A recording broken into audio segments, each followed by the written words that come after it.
Hey, rock stars. If you've been on the entrepreneurship journey for a while, you know this feeling. In all the interviews, in all the coaching calls, one truth kept coming up over and over again. Leadership is lonely. Business development is lonely. And entrepreneurship is lonely. You can't just talk to anyone about it. That's why I created the Catalyst Club, a private, values-driven community where you can speak the truth, be your authentic self, and connect with people who understand what you're going through and can actually help. We made it private so you feel safe. We made it affordable so no one gets left out. And we built it on values that matter, like showing up, sharing knowledge, and choosing growth over ego. Inside, you'll find coffee with rock stars for real talk and connection, unplugged Q&A for live coaching and clarity, and Catalyst sessions with world-class experts who light a fire under your next move. We're building the most supportive business community on the internet, and we want you to help us do it. Join us today at kellykennedyofficial.com. We're just getting started. From a GDP perspective, the Canadian live music industry is contributing $10.92 billion to GDP. Wow. And creating over 101,000 jobs. And I mean, there's all kinds of stats I can share, but that's the big juicy one. Wow. And, that represents a lot of music tourism. And so we also found in that study that over 19 million people consume live music as visitors. And we define a visitor as someone who's traveled more than 40 kilometers away from where they live. Okay. But it could be 4,000 kilometers away as well. So, and that big number is really about people going to shows, festivals, and major events, and buying a ticket and consuming live music. And then the exponential and almost endless dollars that trickle and ripple as a result of that choice to go to a concert in a place. The great Mark Cuban once said, "Business happens over years and years. Value is measured in the total upside of a business relationship, not by how much you squeezed out in any one deal." And we couldn't agree more. This is the Business Development Podcast, based in Edmonton, Alberta, Canada, and broadcasting to the world. You'll get expert business development advice, tips and experiences, and you'll hear interviews with business owners, CEOs, and business development reps. You'll get actionable advice on how to grow business. Brought to you by Capital Business Development, capitalbd.ca. Let's do it. Welcome to the Business Development Podcast. And now your expert host, Kelly Kennedy.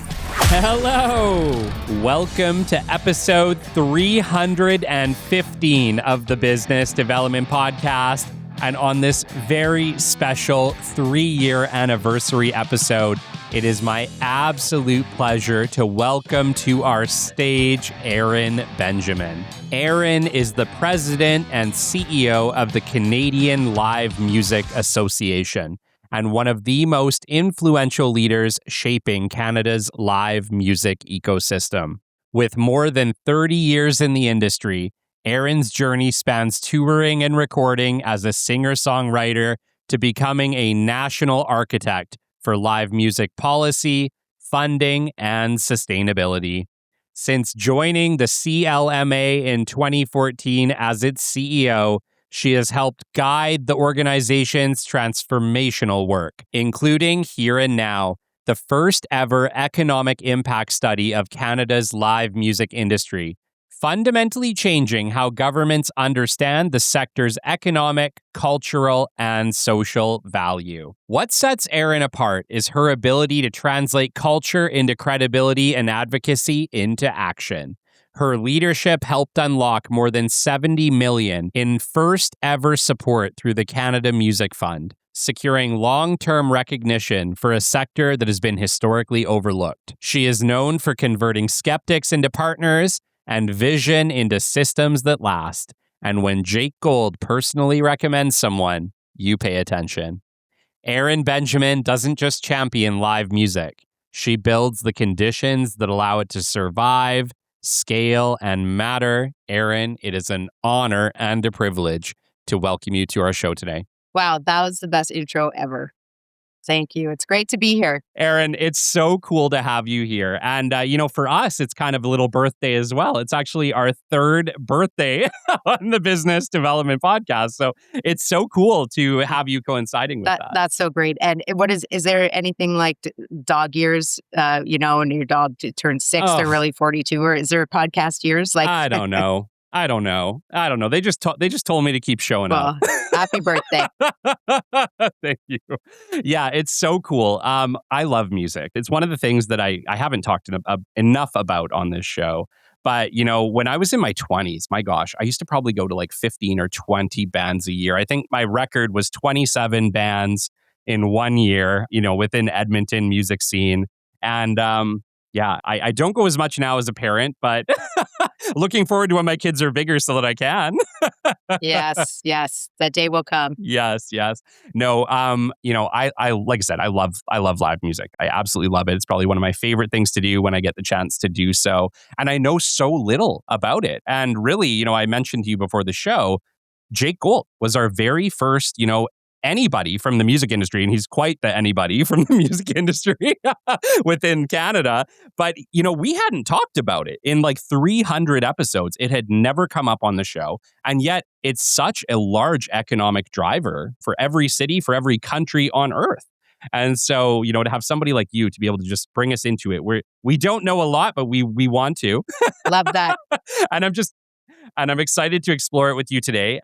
But before we do that, who are you? How did you end up in this space? Who is Erin Benjamin? Again, it's great to be here. Thank you. And I'm so excited to be part of your new journey into the music landscape, because it is one of the most powerful economic, cultural, and social drivers that we have in Canada, and it's woefully underleveraged. And so anyone listening to this, I think that my message right out of the gate is there is something in this for you, whether you buy concert tickets, see shows, send your kids or not. Live music activity has a direct impact on your own bottom line.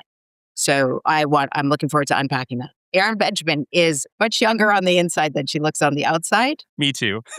Yeah, I started as a musician. I started playing guitar when I was 5 years old, and I just love music. And I started writing songs, and then I started getting gigs, and then I started making records, and then I started touring.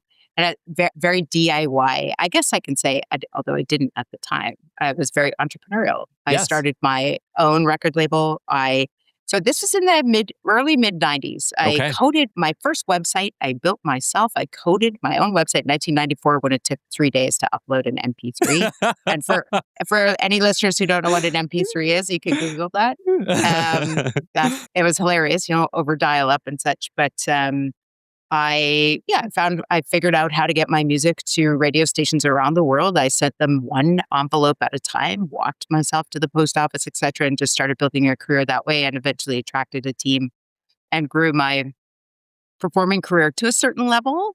My mom would love you to think I was a household name. I'm not sure that that would be a true statement, but what I learned along the way was building my own business was really, really satisfying and very exciting, and it ultimately led me to unique and important relationships that I don't think I would have ever found my way to without it. And the day came, I had been a board member on a music organization that had very minimal capacity and lost their only staff person. And my fellow the chair of the board at the time sort of said, look, do you think that you could maybe run this thing?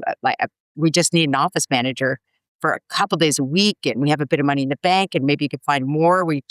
You're organized and you know the community. And I was like, they'd never had any real staff, just like a part-time person to sort of run the show. And I said, I will do that. I will do it. But you have to call me the executive director. I don't want to be an office manager. Yeah. So they did. And the organization has changed names since it was known as the Ontario Council of Folk Festivals for many, many years, when I became its first ever executive director in 2001, and I ran it and grew it exponentially, I'm very proud to say. And today it's known as Folk Canada, the organization that represents the folk industry, artists, and festivals, etc., in the country.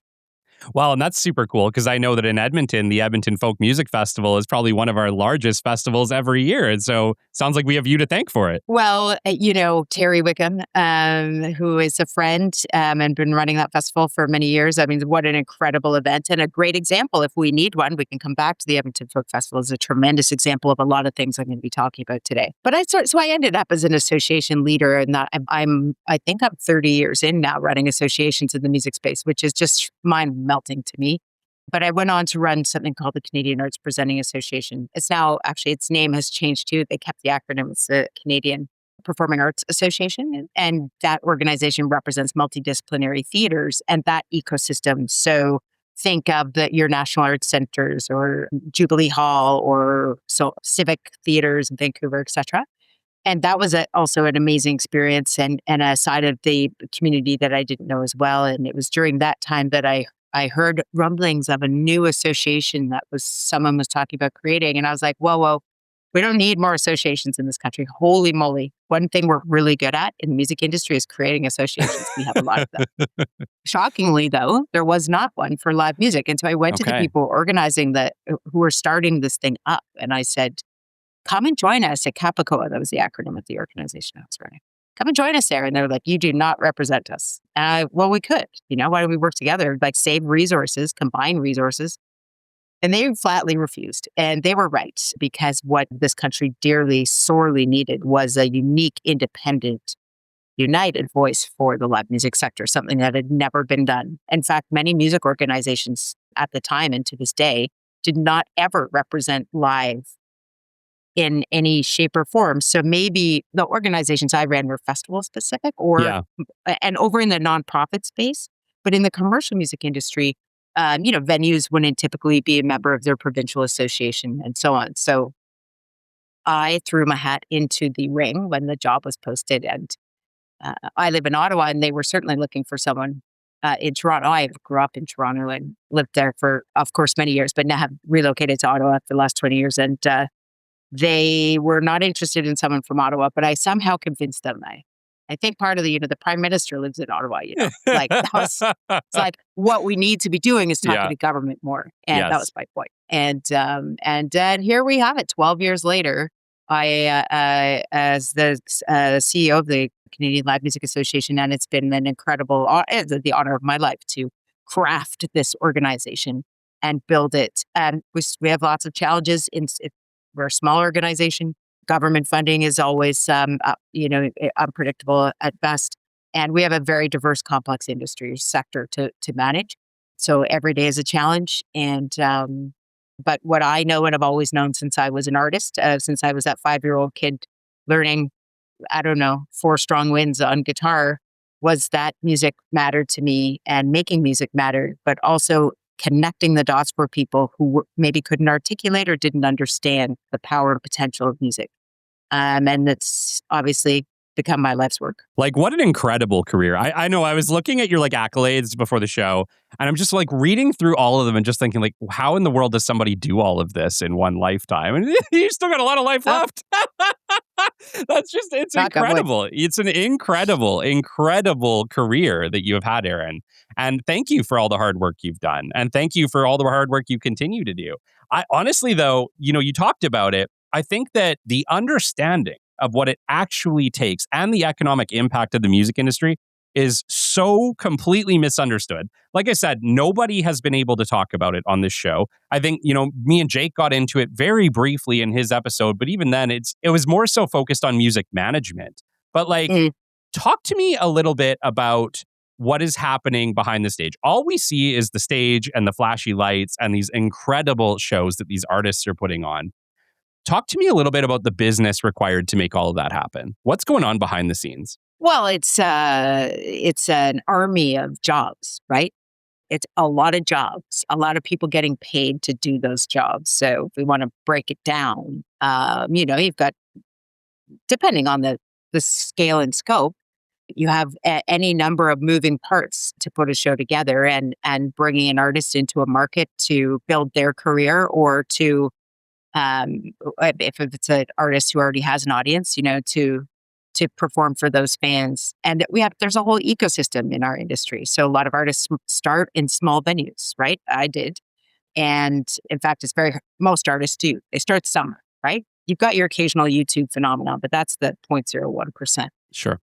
I'm gonna answer your question, but I'm gonna start a little more broadly, and that is that what goes into a show are those especially small independent grassroots venues, whatever you call them, or small festivals, neighborhood festivals, community events, where someone is connecting an artist with audience and providing the infrastructure to facilitate that performance. And slowly, the idea is that artists will play larger and larger venues, and they will, as they grow in popularity, their teams grow and the experience grows and so on. So that's why we have an ecosystem in live music that we need to protect and grow, because that is in the venue ladder. That is how careers are built, and that is how jobs are created. That is how economic impact happens. And every community has a live music ecosystem. So, I mean, your question, if you think about the big shows, you've got everything. It's like a major sporting event, right? I mean, it's a major event, and all kinds of different skills and expertise are required. But you need the infrastructure, and that is that's who we represent. We don't represent artists at the Canadian Live Music Association. We do indirectly, of course. Yeah. But we represent the infrastructure that facilitates touring in this country. And those are people like concert promoters and festivals and suppliers, ticketing companies, and all shapes and sizes. Wow. Okay. So we've gone way beyond artists, which is, I think, what I was thinking. Because when I think of music, and maybe I'm alone in this, but when I think about live music, to me, it's like, it's just the ticket sales, right? Like, that's how they're making their money. But no, like what you're saying is that there's actually so many industries that are connected to live music, audio and video, production companies. I'm sure there's 1,000 others I'm not thinking of. But insurance, trucking, yeah. I mean, you name it. The people who build seats for theaters. I mean, it's exponential. Absolutely, it's a huge sector. Wow. Do you know how much money this represents? Oh, absolutely. So you referenced the first ever economic impact study of live music in Canada, and part of me is sort of embarrassed that we didn't get to it until 2025, but we finally got to it. It was something I said I would deliver when I was hired by the board in the early days, and the pandemic got in the way of our initial plans, but we finally got it done. From a GDP perspective, the Canadian live music industry is contributing $10.92 billion to GDP. Wow. And creating over 101,000 jobs. And I mean, there's all kinds of stats I can share, but that's the big juicy one. Wow. And that represents a lot of music tourism. And so we also found in that study that over 19 million people consume live music as visitors. And we define a visitor as someone who's traveled more than 40 kilometers away from where they live. Okay. But it could be 4,000 kilometers away as well. And that big number is really about people going to shows, festivals and major events, and buying a ticket and consuming live music. And then the exponential and almost endless dollars that trickle and ripple as a result of that choice to go to a concert in a place. Wow. Okay. I didn't think it was that much. 10 billion. Mm-hmm. And that puts us we're bigger than fisheries and just a little smaller than automotive. And that's insane, because we'll throw a lot of money keeping fisheries open, and automotive for sure. And you know what, Kelly, this is why I get so excited to talk about this. When I talk about under-leveraged, that $10.92 billion to GDP and over 101,000 jobs, that's without trying. That's with almost no policy framework wrapped around the sector. What if we got serious about incentivizing growth in our industry, as other countries around the world have done? Yeah. What could that mean? And when we look at music tourism globally, so it's a global phenomenon. Sure, our world is upside down right now, and there are challenges that that people face, and whether we're changing destinations that we maybe would have gone to in the past. But music tourism is alive and well, projected to be worth something like $265 billion by 2030, and the vast majority of that growth is expected to be coming from North America. So one of the things that I like to talk about, especially for folks who are curious about what live music can mean to their own bottom line, again, outside of the industry, is harnessing the power of music tourism. And what do I mean by that? Building policy frameworks that incentivize more music tourism. And music tourism is not just flying to Wembley Stadium in the UK to see Taylor Swift. Music tourism is scalable. Every city in Canada has the opportunity to think about and harness music tourism. If you have a small music venue, medium, you have indoor, outdoor, all the way up to even a small arena, thinking about your live music assets in the context of tourism and connecting and building bridges between organizations like your chamber, your BIA, your tourism RTO or destination organization, and thinking about a local brand. And lots of folks have tourism strategies, obviously. I mean, we understand tourism in this country pretty much. Yeah. Although also crushed during COVID and still recovering, the bottom was right out. And a lot of markets have come back, but not to the extent they were pre-COVID. And so as a country, I personally do not believe that we invest nearly enough in our tourism infrastructure opportunity at all. So it makes sense that maybe live music is just, our job as the association is to fly this at the flagpole, to surface the opportunity with government to say, here's some incredible statistics and data that we achieved without you. What if we work together? Yeah, no kidding. Take me into COVID quickly, because obviously we know the whole world shut down. It was hard on most of us.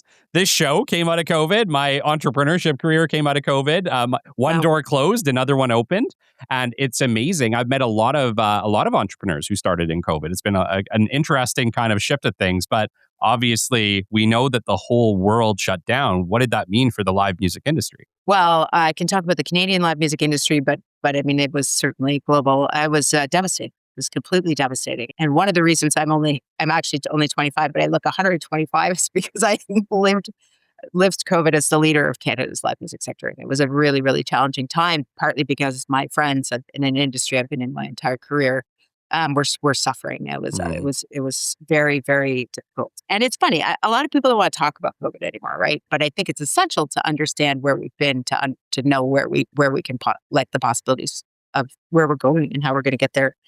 And there was a lot of innovation in our industry too, and a lot of resilience, obviously, and people hung on. And our work was to leverage dollars from government to keep these organizations alive. And our silver lining was I think the penny dropped for government around live music, especially venues. Oh, you mean artists will have nowhere to play if there's no more touring infrastructure in this country? Well, we better help the venues, because our artists, who we've been investing in, not enough, by the way. The artists also need more support, but the artists that our Canadian programs have been investing in for decades.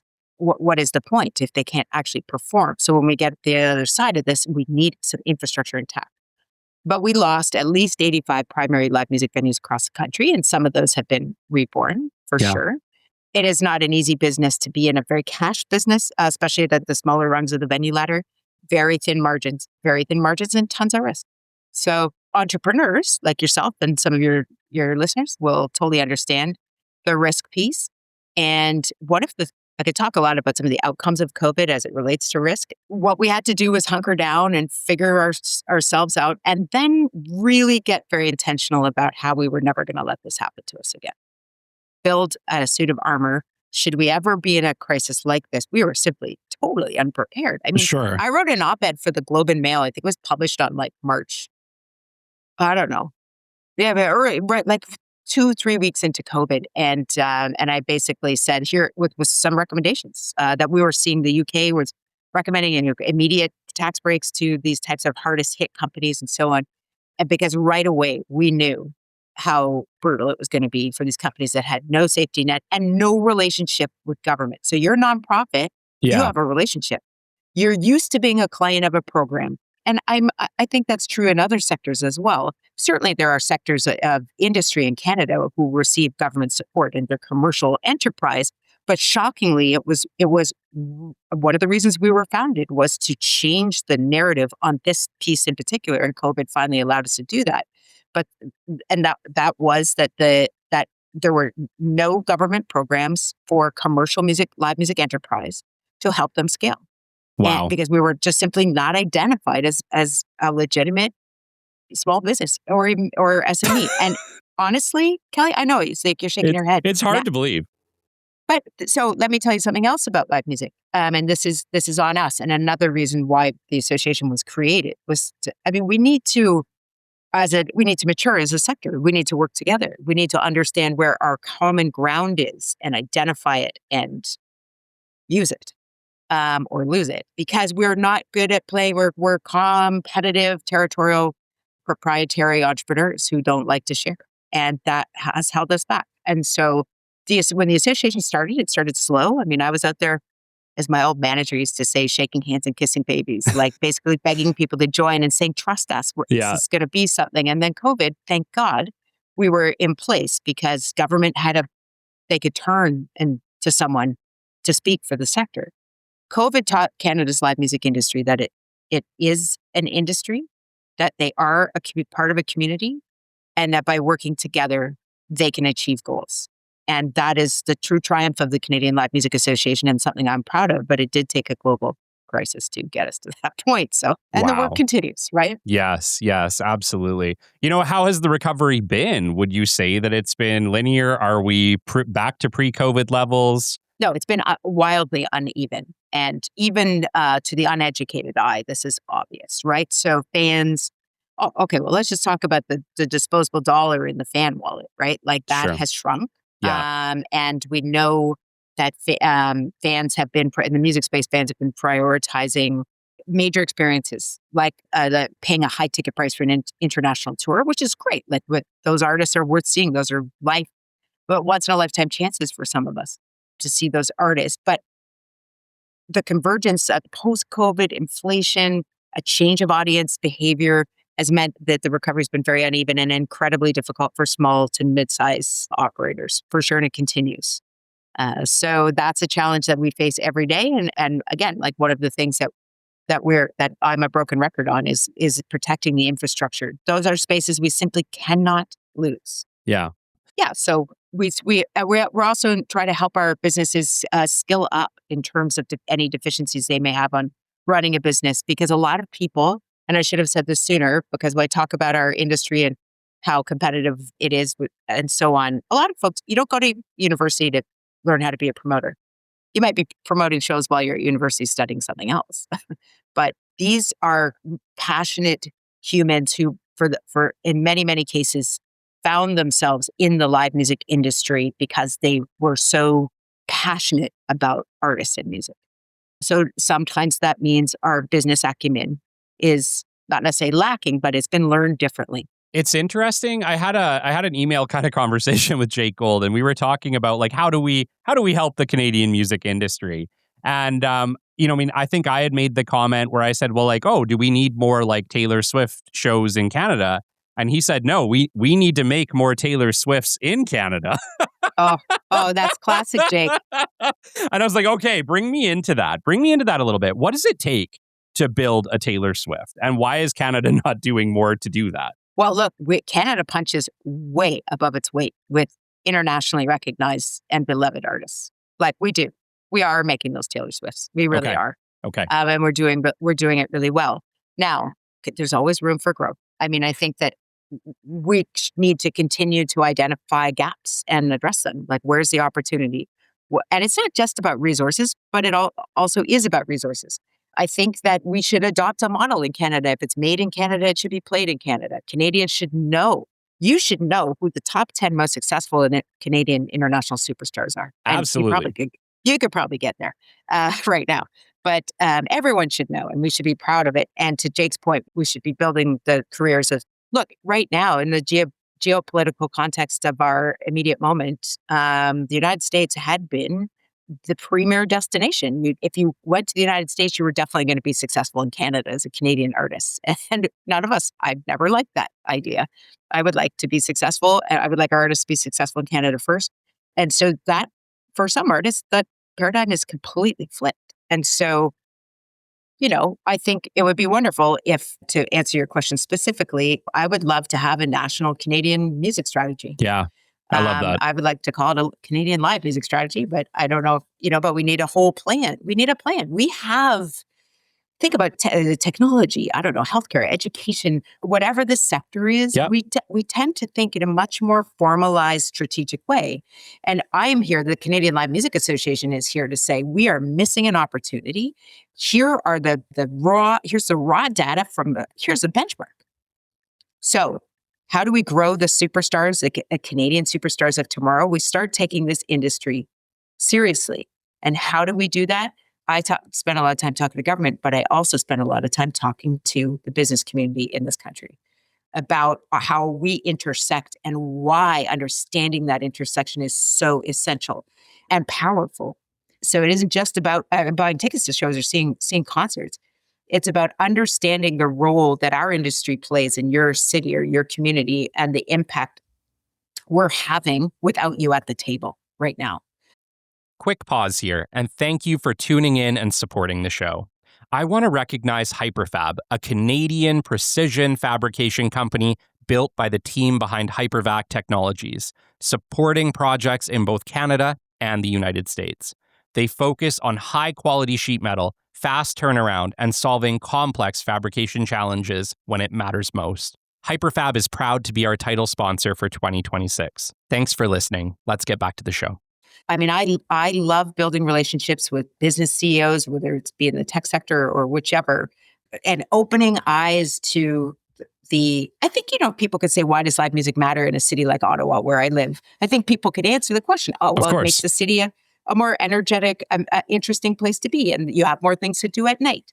But can you really, I want people to say, the words that come straight out of their mouth, it will help me attract and retain the world's best talent.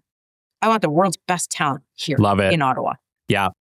So what attracts people? Why are you living in Edmonton? Maybe it's because of where you grew up.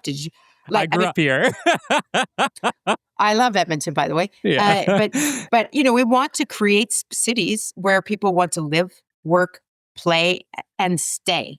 I love the stay because so Ottawa has struggled to build its own brand, especially post-COVID, and rebuild. And it's something I think a lot about here in terms of the nation's capital and the work it has to do. And the nation's capital right now is working hand in glove with the local music industry. And it is a beautiful thing. Mayor, council, local politicians at every level of government are well tuned in at this point because of the heavy lifting lots of us have been doing on the ground to build those relationships. But when it comes to the business community, really highlighting and emphasizing our ability to help their businesses in a bunch of different ways.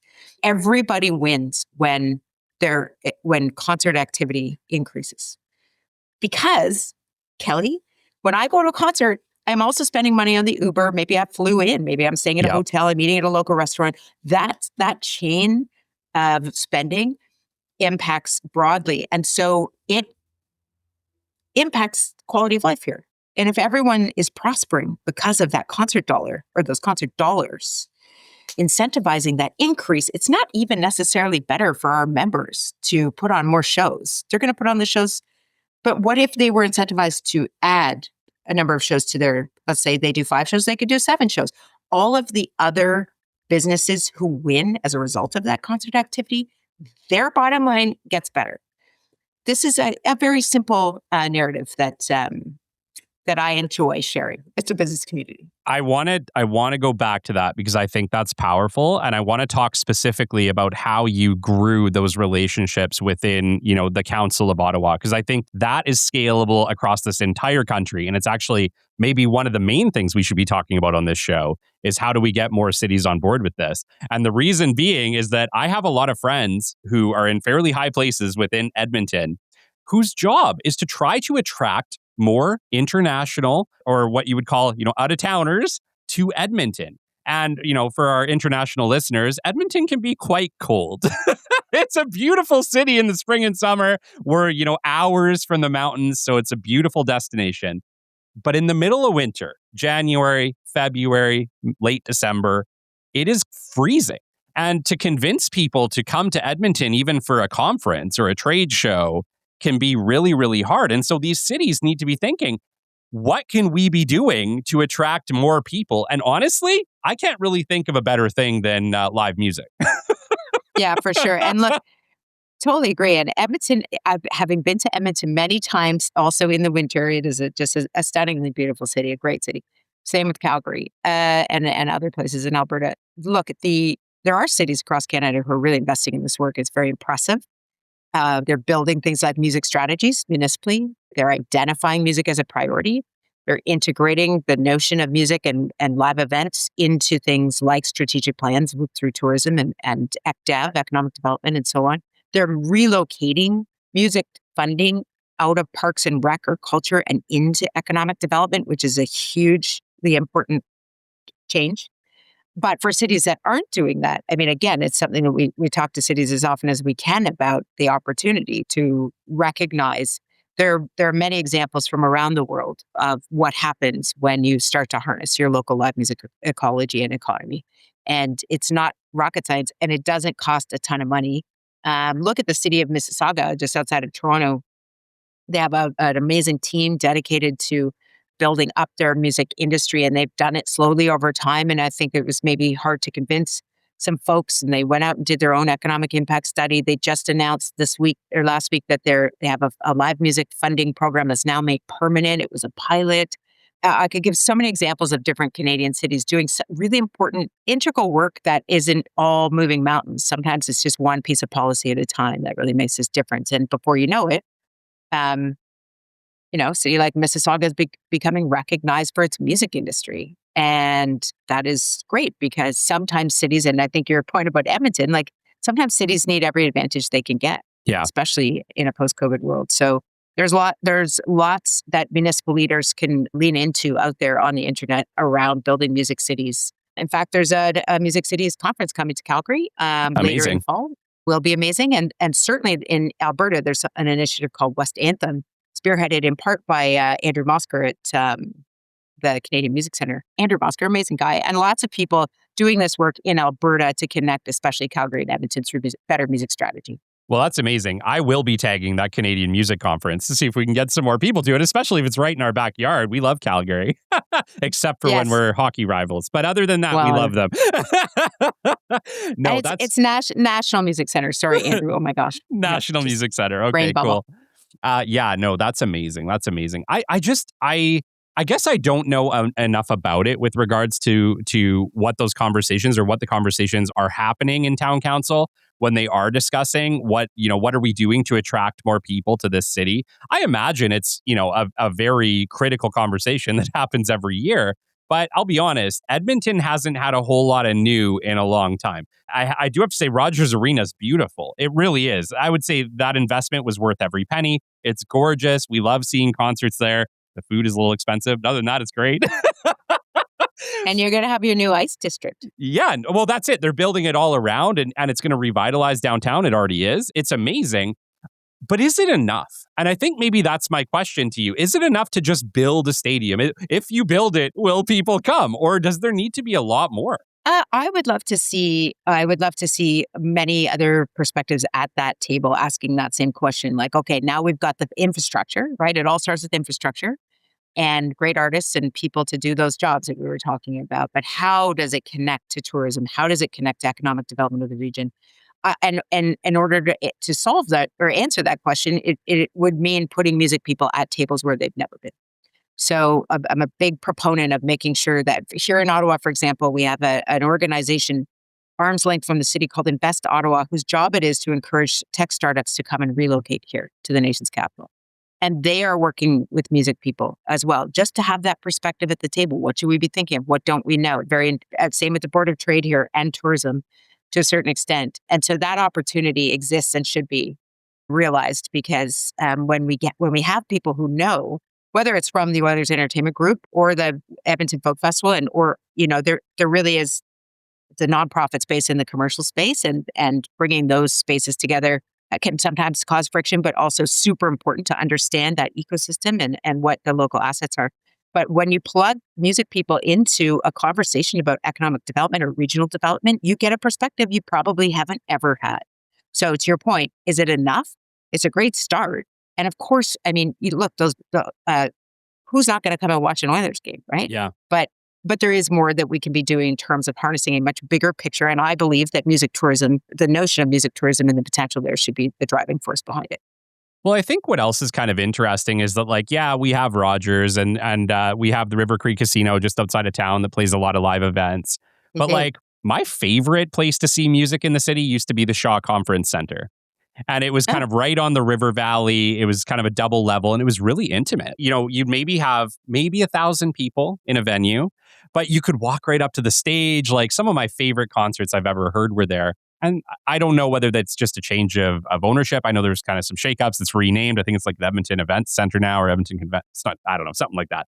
But they don't do live music there anymore. And yet, you know, I imagine every weekend they could have an incredible band playing there. And I guess maybe one of the questions is that, like, when you have all of these amazing areas, like that you could have multiple bands playing, 10, 15, 20 big bands across the city every single weekend, why are we not doing that? I don't understand it. Let's talk about risks now. It's expensive to put those shows on, and every market has a threshold. I mean, it depends. That's why it is about the local music scene, but it's also about attracting visitors to the region as a result of music, or music as an add-on to a different experience that they might be seeking. So it's not as simple as just putting on a lot of shows. And we already talked about the fan wallet and how thick that is. I mean, disposable income, it's people can't afford to go to shows every single weekend, maybe, or whatever the reasons are. Audience behaviors have fundamentally changed. They used to, universities and colleges across this country used to be the incubator for artists and shows. When I was in school in the late 80s, I saw shows on campus all the time. That has shifted. I mean, I have two kids. One's at third year university, and he is especially went through COVID. Well, they're both obviously in school during COVID, but he was in high school, and he just did not. He loves music. He loves seeing shows, but the idea of going to a small club and like discovering a new artist, not part of his journey, as it was for so many people in my generation and others. And one of the pain points coming out of COVID for those smaller venues is the cost of risk. If I put an emerging artist on stage and I don't sell any tickets, I only get to do that once. Really trying to find a balance in terms of concert activity. But there are, I won't name them all, but there are great promoters in Edmonton working at every level, trying to do exactly what you're suggesting, but you need the audience to pay for it. But maybe that's it, right? Like, if you look at it from exactly what you just said, there's a lot of new and upcoming talent who simply aren't getting the venues, right?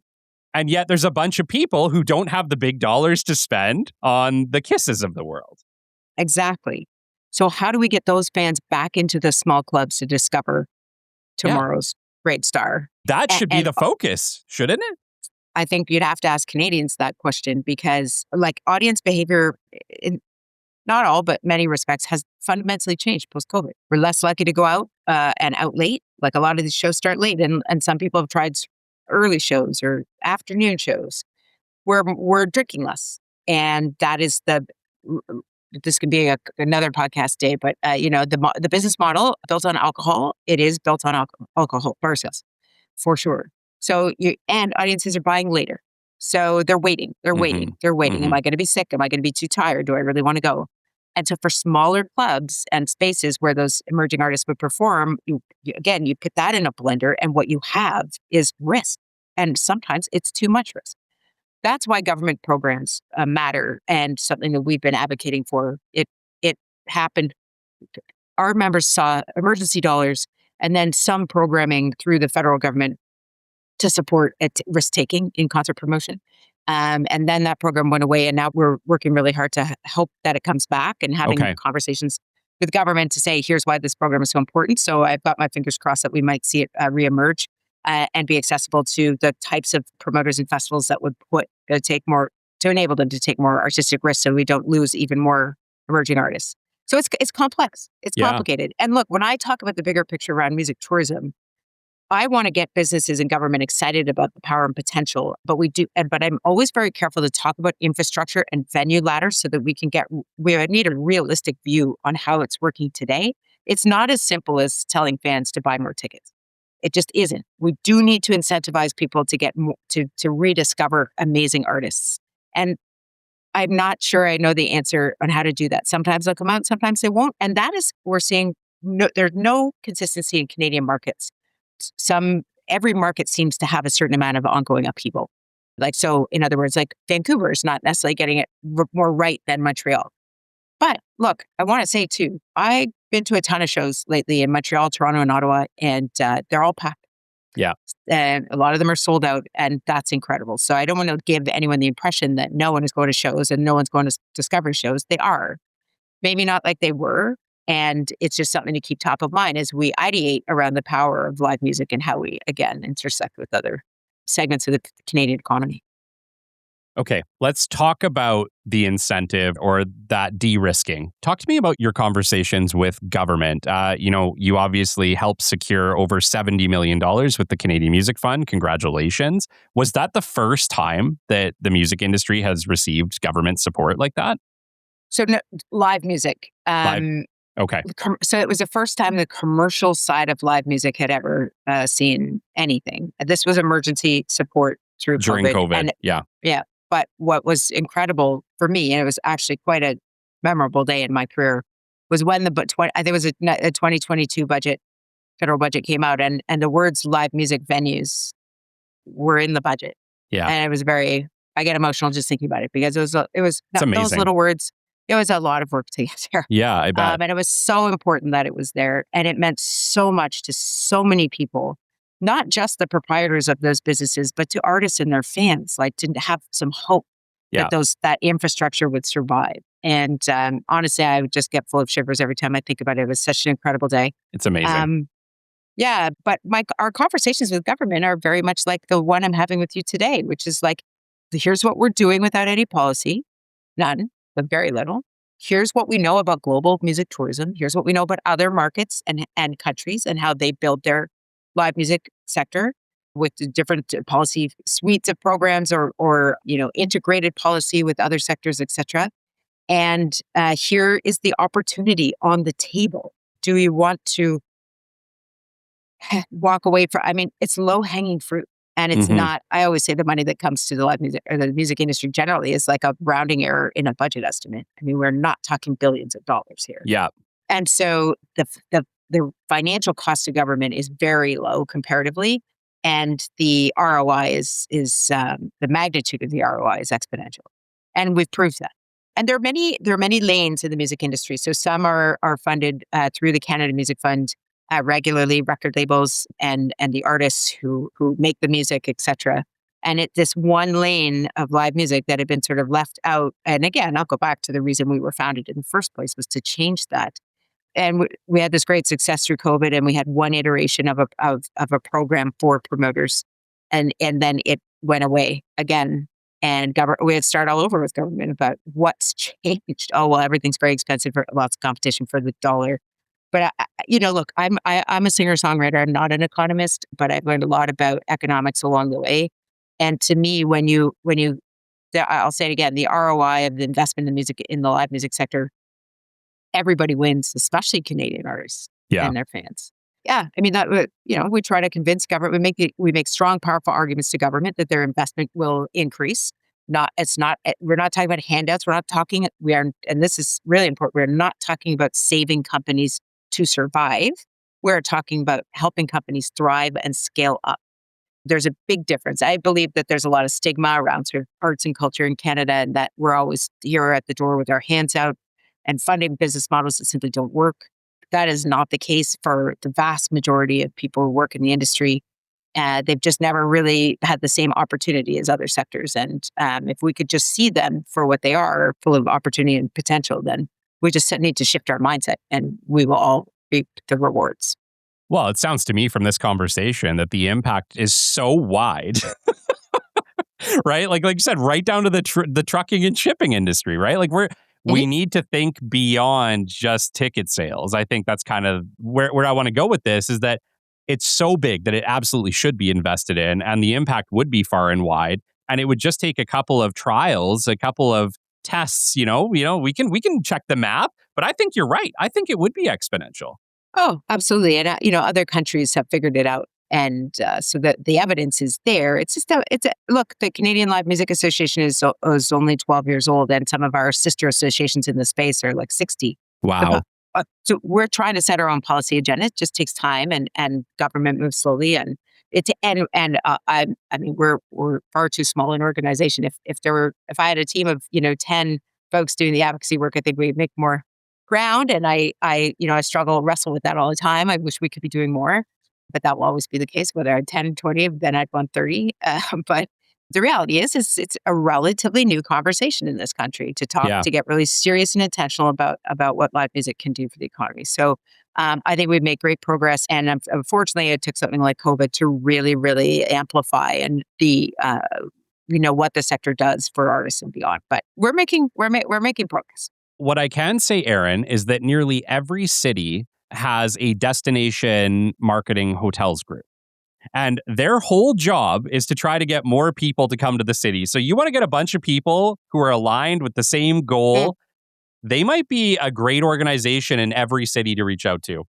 Oh, we work with the Tourism Industry Association of Canada and the provincial associations, absolutely. And those folks, and always more to learn, right? And always new relationships to build. And maybe that's where I was trying to go with my last comment around the relationship building piece, because it's really true. I mean, I'm always excited to be in a new room full of people with big ears, because everyone's looking for innovative ways to create more success.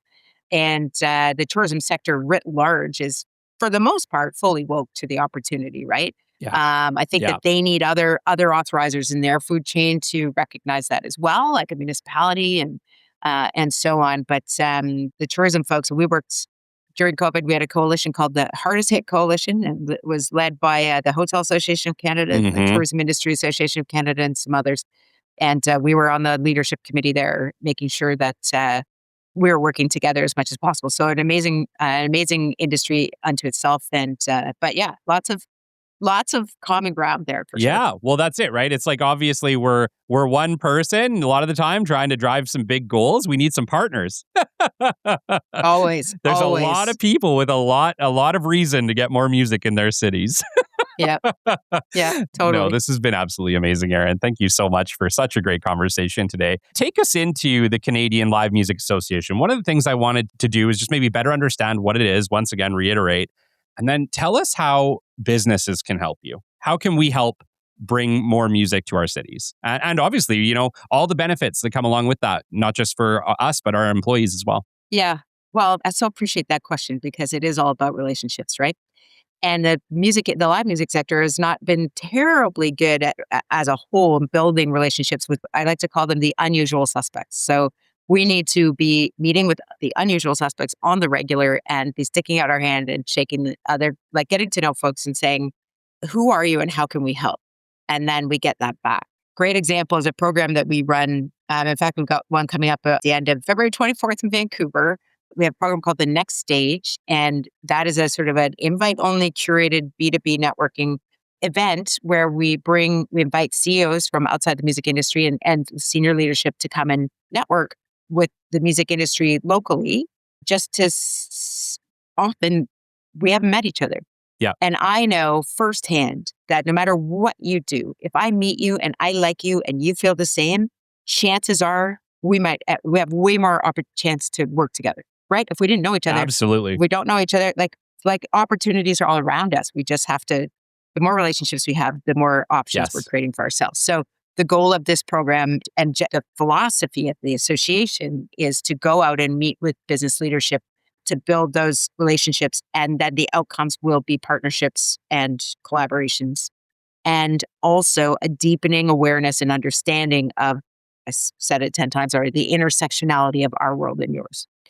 We have a wonderful business community here in Ottawa, and a lot of those leaders I don't know what's in the water here. Maybe it's the same in Edmonton, but a lot of those CEOs outside in the tech space or whatever industry are also musicians. And we have lots of amateur musician events going on, fundraisers. And it's always so great to see the CEO of the big tech company, rocking out on stage. No People kidding. love that here. It's really great.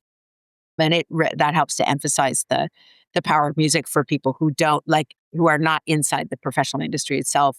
But we have this group of CEOs here who have just, as a result of a whole bunch of things that went down, including this event, this next stage event that we brought to Ottawa in January 2024, whose minds have been opened because the music industry got organized, invited them into our space and said, we want to get to know you. And we want you to know us. And that is where it started. And amazing things have been happening ever since, including certain CEOs who are powerful, influential people, running billion-dollar companies, standing up for music and saying, this matters to me. Yeah. It matters to my company. I want a healthy music industry here. That never used to happen. Can you imagine? And that is starting to happen more and more as we build relationships outside the music industry. It's essential for us. It's about time that we did this as the live music industry. And it's just been so empowering for those for those unusual suspects to realize that they have skills, expertise, advice, knowledge, wisdom to bring to our table, and we need it.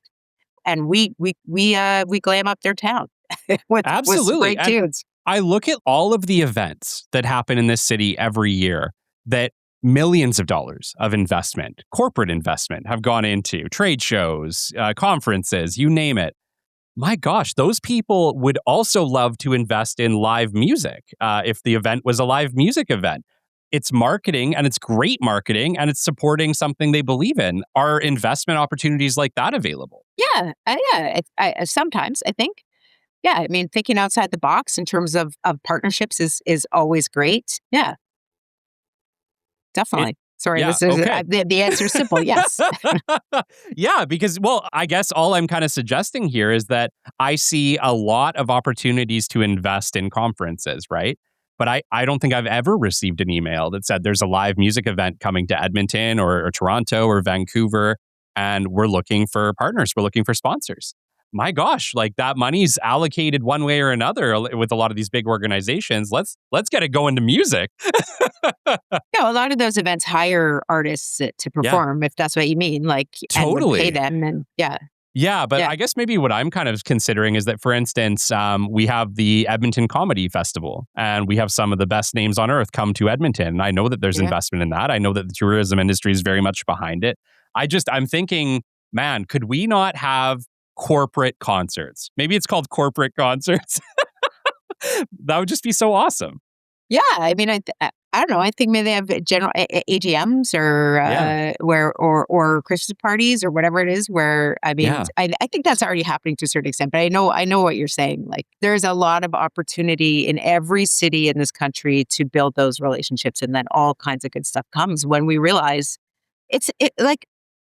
I find, and maybe it's because I live in Ottawa, but I just find people they want to understand where the gaps are, and just because it's new to them, I think that, they want to play a role in the evolution of a prosperous city. Yeah. So that if you're a developer in the city, or you're the tech CEO, or you're the chancellor of the university, you're invested in the quality of life here for all kinds of reasons.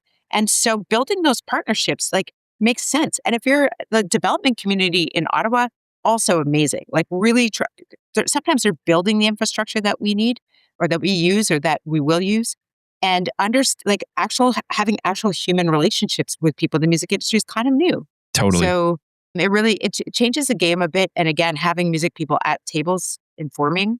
I sit on a bunch of boards and tables myself, and I've been invited in because over time, those industries have realized and recognized that having diverse voices from different sectors that they never that maybe weren't at the table before is essential. And so it is changing, and great outcomes I think are our future, especially with the business community. Put it this way. More and more people understand what the potential is.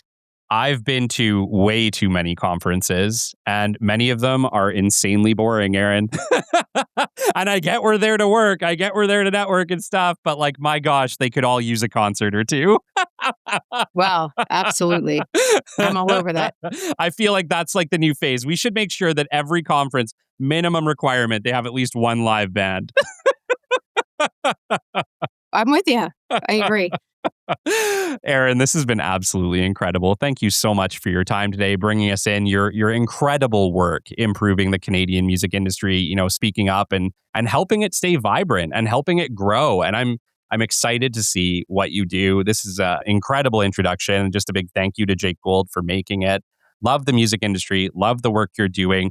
For people listening right now who want to get behind you, want to support you, want to follow you and learn more about what you're doing, what's the best way for them to do so? Oh, well, thanks for that question. I mean, you can find me on LinkedIn. I'm very findable. I usually have a ball cap and photo, so that'll be me.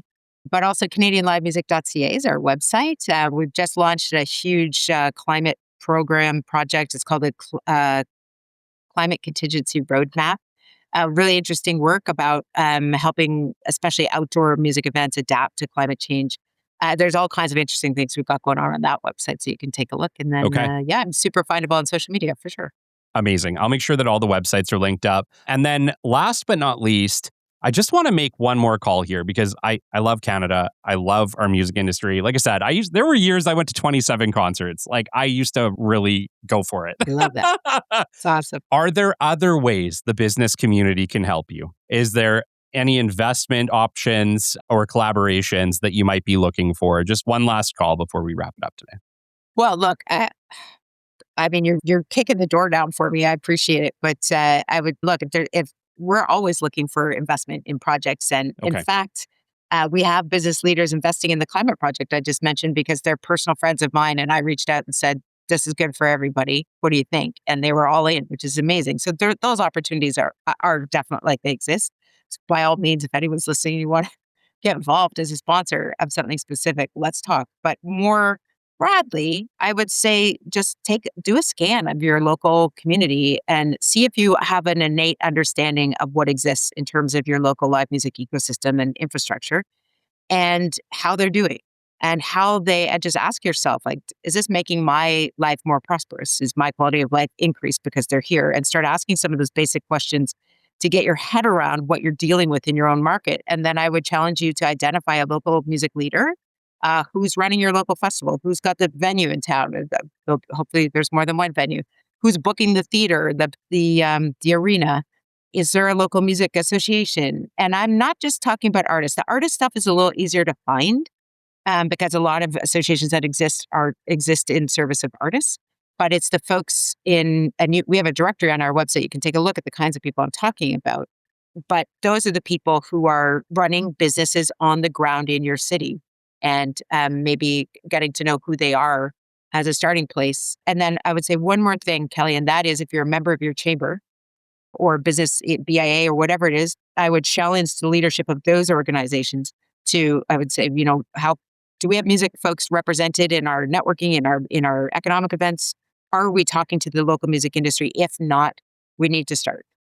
And that works both ways. That's why we're out there talking to business. So, but there's so much waiting for us when these relationships are built. I've witnessed it with my own eyes. Incredible things are happening. And if I had an army to deploy, we would have met all of you already. But it was, some one handshake at a time. But really, it's a very, very exciting conversation to have because of the unmined potential. Amazing. Amazing. And, maybe one last ask, just in case we have, a large international listenership of this show, probably 60 to 70% of our total listenership is international. Is there any international support or collaborations you might be looking for? Well, look, always interested to learn. Like my personal philosophy is steal from the best. Great ideas out there.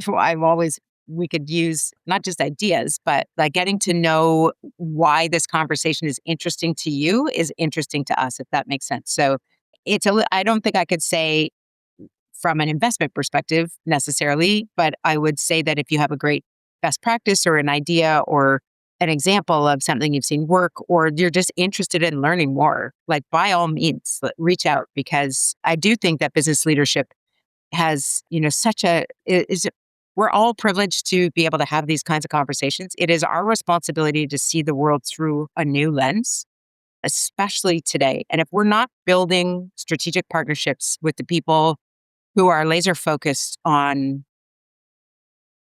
whether it's quality of life or the experience of a place and making that experience as powerful and amazing as it can be, then I don't know what we're doing. So You might make widgets, or you might sell things that have that on appearance have no, it might look like we have nothing in common. But what we have in common, no matter what, is our shared interest in making, people happy, places healthier, spaces safer. And so much of that can be done. We didn't even scratch the surface on the social impact of music, but there are so many great conversations waiting to be had with people who are curious. So if you're music curious, give me a call. Amazing. You know what? I don't remember everything about being a kid, Erin, but I sure as heck remember seeing The Offspring at 11 years old. So there's just certain experiences, and music is one of them, that really stick with you. And what else is life about? It's exactly. I mean, every single person can tell you what their first concert was. Think about that. Yeah. So, I mean, we're ready. We're ready. Canada's ready to get its music industry to the next level. And in order to do that, relationships need to be built. And why would we do this? Now we know. And that is the best place to wrap this up. This has been absolutely incredible. We've been speaking with Erin Benjamin of the Canadian Live Music Association. Thank you for your hard work, and please do continue the fight, because we need live music here. So good. Thank you so much for having me on your show. This is my favorite subject next to my kids and my dog. And I'm really excited. Anytime I can have this chat, I will, because I believe so much that it's part of the solution. Absolutely. It really is. Absolutely. And just a big shout out to our listeners. Thank you so much for supporting me for the last 3 years. This has been an incredible journey, and it's been an honor and a privilege to meet people like Erin along the way. Until next time, you've been listening to the Business Development Podcast, and we'll catch you on the flip side. This has been the Business Development Podcast with Kelly Kennedy.